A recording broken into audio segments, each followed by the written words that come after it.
this is what government's supposed to do.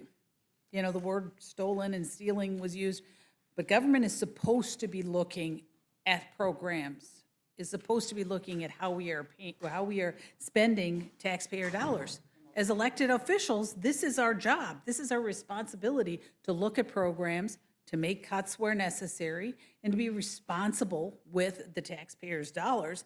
And Mr. Adderhold, you had mentioned then, and I think it bears repeating, that we're only taking a portion. In some of these cases, it's as low as 12%, but none of these programs are not being zeroed out. And I just wanted to take a minute to read a couple of things. This is from the White House on the proposed rescission of budget authority.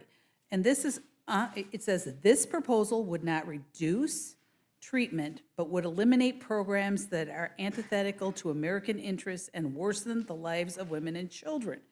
So they say very clearly that it would not reduce treatment, and this is the one regarding the HIV/AIDS money. You know, enacting the rescission would reinstate focus on appropriate health and life spending. We look at another one where they're talking here, which is another, it's a 12, just approximately a 12% cut. We're not zeroing it out. We're not, you know, gutting the program.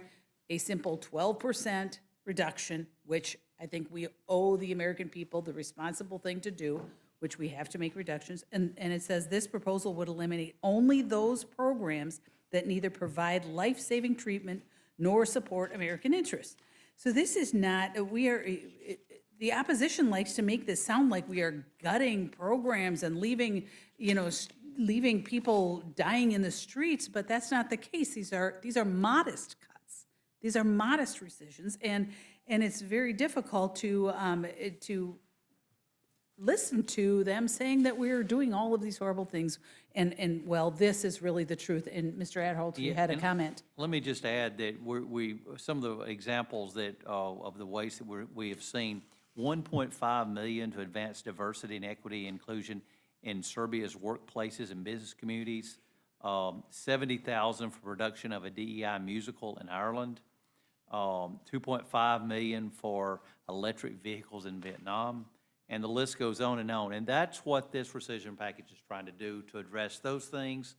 And like you said, it's a very small portion that's being rescinded, but to hear the other side, it sounds like everything's been decimated, and that's just not the case.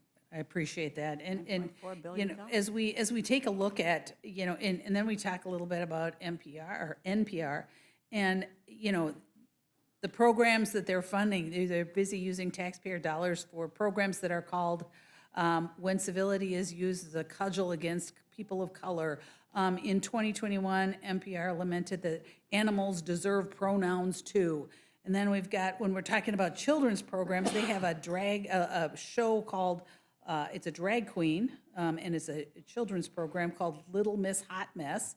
They've got another one, the hips on the drag queen go swish, swish, swish.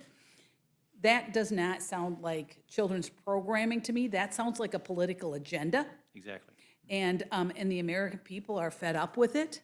And so I think these are very modest as things go. As we look at our debt, we have to be responsible stewards of the taxpayer dollar. And so I think, and you know, Mr. Adholt, you pointed out a few of the programs and some of these, and woke programs, and the chairwoman did. And so I think that that certainly when you look at what is going on here, these are modest cuts, and we are trying to get at things that that the American people don't agree with. And we even mentioned about the 32,000 for a transgender comic book in Peru. Yeah. The 2 million for sex changes and LGBT activism in Guatemala. And again, the list goes on. Yeah, on and on. And with that, I yield back.